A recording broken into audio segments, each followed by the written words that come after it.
How are we doing, Kansas Jayhawks fans? This is your host, Nick Rondeau, bringing at you some Jayhawks Daily content, and we had a good one. We definitely had a good game, a delicious watch for all of us KU fans, seeing us take down Mizzou 80 to 60, a clean 20-point victory with, a nice cherry on top at the end with a little Melvin Council dunk, some highlight plays like Trey White's, quick three with the buzzer expiring at halftime.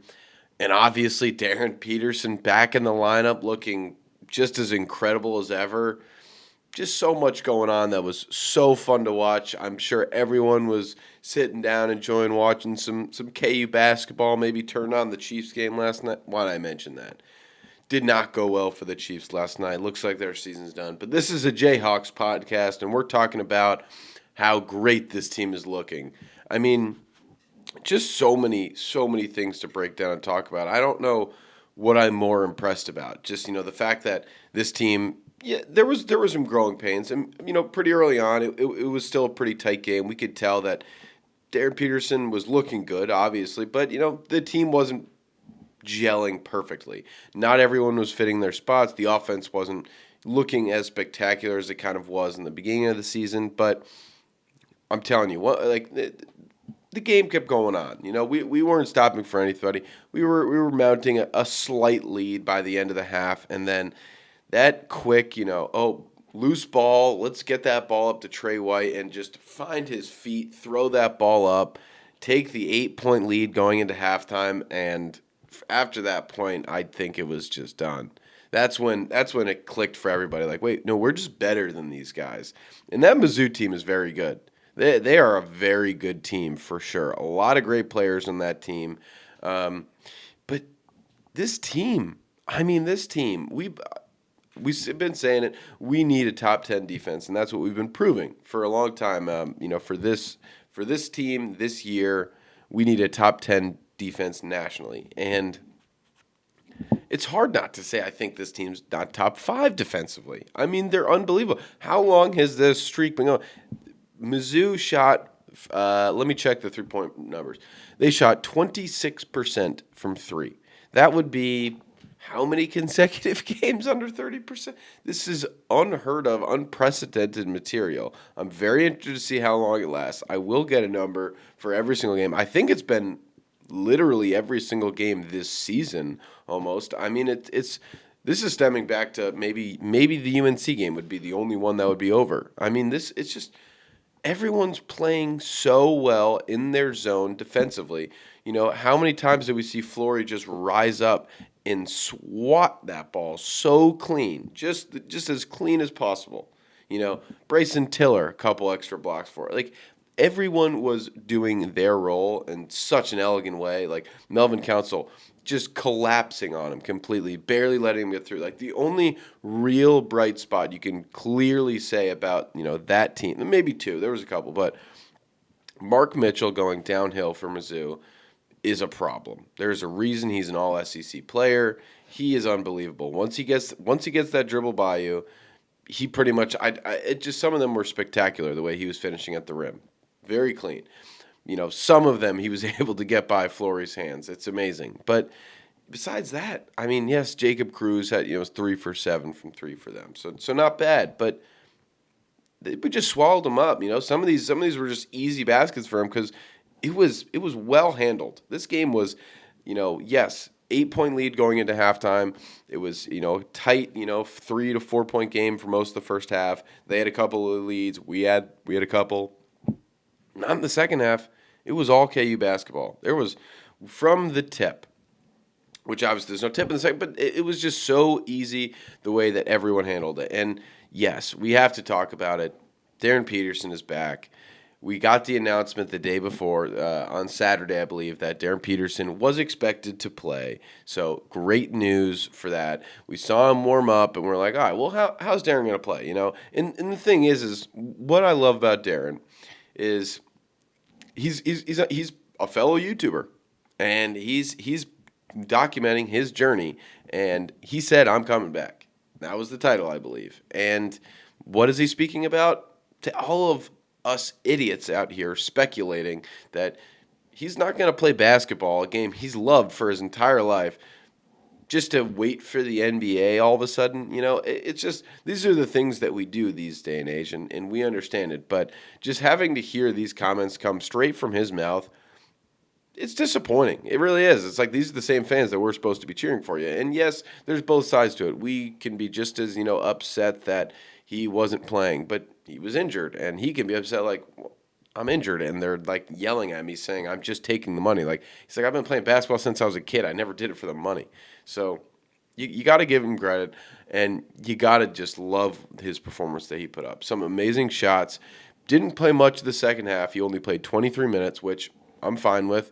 We'll dive into that. But he was 6 of 14, 3 of 9 from 3 with 17 points. Just a very clean performance from him, all around. And it was a fun game to watch him. I mean, he had a couple of just excellent shots. Some of these, he knew right when he was catching that ball, that three-point shot was going up, and simultaneously 2 defenders go flying right by him, like almost into him, and it still goes in. I mean, easily the most impressive offensive weapon I've seen in a KU uniform. He just is. When he's healthy, this guy is unbelievable. And he had a couple of double clutch finishes with his left hand. I mean, just getting the ball up, saying, I got to get this up because I know it's going in.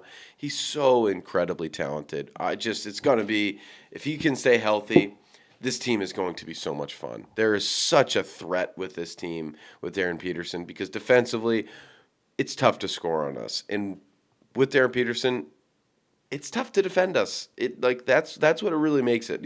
Without him, yes, we're defendable. There are ways that we can be stopped. Yes, we had 5 field goals in the second half of that UConn game. With Darren Peterson, he would be having 5 by himself. Then the rest of the team can get the other 5. That's 10. We win that ball game.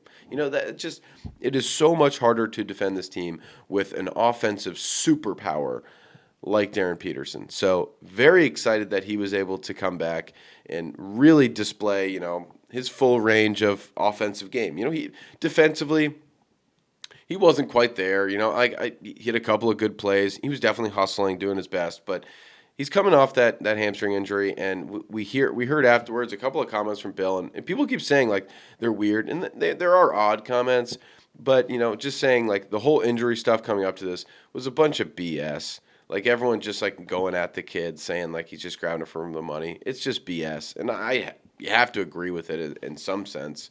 And he's saying that he kind of held him out because of dehydration, potential for the cramping issues that he's had, and that he was sick. So he just kind of loading it on with a lot of excuses just to say like, we didn't need him in the second half, Bill. Like, you can just leave it at that. I know, yes, the media has to poke and pry and figure it out, but so it seemed like, yes, he might still be dealing with some of the cramping issues from early in the season, but hey, you play like that, you get us that comfortable of a lead, sit out the rest of the game. This team can handle it. Melvin Council with just a great game. I did everything that I was hoping for. Limited his shots down, 10 shots, but made 4 of them. 9 total points, but 8 assists, only 3 turnovers. These are the steps that I want to see taken. And yes, I guess Darren Peterson in the lineup helps kind of reduce those numbers, but we've got to shout out just what I thought was one of the most spectacular players on that team, and that was Trey White. He did everything for KU. 5 of 9 shot attempts, 20 points. Just excellent from him. Just absolutely excellent from Trey White. He had 13 total rebounds, including 3 on the offensive end, 3 assists. Just did absolutely everything for this KU team. And he always does. He is always competing. And I love it. Yes, he had a bad game against UConn. He was not aggressive. What was he? Very immediately from the jump, he was aggressive. He was taking it to the rim. He was working the up and under in the post. He was looking for the right pass. He was finding the right space to take the three-pointer. Yes, Darren Peterson's going to be collapsed on, so I can kind of float. And when I make that cut through the lane, maybe I'll stick it out in the corner. I'll stay in the corner, man, and then he will find me because he will be doubled. and it was just so smooth to watch him play. 3 of 5 from 3-point, just pretty, very pretty from him. So this team is looking so much better, obviously, with Darren Peterson. We knew that was going to be the case, but that was just exactly the performance we needed to cleanse our brains from that UConn game, that poor offensive performance, and to really establish we are a team to be reckoned with, for sure. We've got a week to prepare for this NC State madness, dealing with Will Wade and his new ragtag crew with Darren Williams and Van Lubin, and we'll get into it later in the week, but they're a tough team, and this schedule after this game, it gets a little bit easier. And right when you think it gets a little bit easier, conference play starts. And we have got a tough one. We've got a lot of tough games. And you know what else doesn't help? Is that this Big 12 conference is not blinking. Nope. Not one bit is this. I mean, did we not just see Iowa State staying undefeated to take down the number 1 overall Purdue already? So that's another number 1 overall team that's losing. I mean, just incredible to see, how Iowa State's down. Arizona is not blinking, taking down Auburn by over 20 points. I mean, oh my goodness, this BYU team, their only real mark on their resume is losing to UConn right now. This Big 12 is not blinking, and it's good to see that we can keep up the pace. With Darren Peterson, we can get back in that race. We can show we've got a very talented team. We're something to be, threatening for a potential title, but we got to stay healthy. That is so key, And to everyone that I didn't shout, Flory Badunga, Bryson Tiller, both excellent performances from them. A little bit less out of El Marco yesterday. It just we didn't need as much from him because Darren Peterson was back. He did everything we needed out of him. He was aggressive. He played smart defensively. Yeah, he had a couple of fouls, but, I'll take 3 assists all day. I'll take, a little bit just finding the right guy, great passing. Everyone was, it needed a couple of minutes to click in, fully realize, we are this team, but only 10 turnovers is something we've got to be very proud of. So many great opportunities were found in this game. In the beginning, we were losing by a little bit of adversity. Darren Peterson's back in the game. How does this affect offensively? Mark Mitchell was, to a point, almost unstoppable, just incredible. They even to the point where, Mizzou was up 4 with 10 to go in the first half. They could have folded. They could have said, "Wow, how are we losing? I just don't understand." No, they buckled in, locked in, and said, "Get some Darren Peterson shots up. We'll see how that helps. We'll feed the paint a little bit. Let Flory work." Like, we didn't really utilize the paint that well, and it makes sense. They had the 7-footer. They got a 6'11" guy. They're a bigger team than we've usually been pounding the paint against, but we'll take what we got. Points in the paint. We did pretty excellent. 34 points. That's almost half of our points we're working in through the paint. So Bryson Tiller had another excellent game, 4 of 5 from the field. Flory Badunga, 4 of 9. Flory with 11 rebounds. These are the types of opportunities that we've got to take advantage of. We win the border war. We dominate Mizzou. Take that. A strong SEC team. They'll finish in the top 5 for the SEC. They're a good team, but just handled them. And sad things to say out. Cole Rosario, 3 minutes, 1 shot attempt. Not the most fun. I guess Cole's in the doghouse. Can't say it any more than that. Cole is in the Bill Self doghouse. Jaden Dawson still in that doghouse. He just turning into what we thought was going to be a very crucial transfer player, something that was going to be instrumental in our team's 3-point success and our scoring success. Seems as if he will not be. He did have a last-second buzzer beater, off the inbound 3-pointer. That was nice. And Paul Mbia under 3 minutes as well, just putting up no stats, but helped out the team when he could. And sometimes that's what Bill does. He only goes 7 deep. It's all part of his process. It's all part of it. If he had really lost a coaching step, I would be disappointed. I would be mad. I would be screaming at this talking head looking at me right now. But no, the team's looking very good. The team's playing smart, and those three guys, they'll get more reintroduced. They'll get more into it. But I was a little bit surprised with a lot less Darren Peterson in the second half. Why we didn't see as much Cole Rosario. Why we didn't see as much Jaden Dawson. They're two guys that I think should be reintroduced into this offense to say, I have a role. I can hit that 3-point shot in the corner when needed. And there are clearly other parts of the game that they're just not matching what Bill's standard is right now. So, hey, we got over 20 minutes of El Marco, 23 minutes of Jamari McDowell. Everyone just did their role, and we dominated Mizzou. So when we look ahead, we know we've got NC State. We've got a couple of lower non-con games that should be 25 to 30-point victories.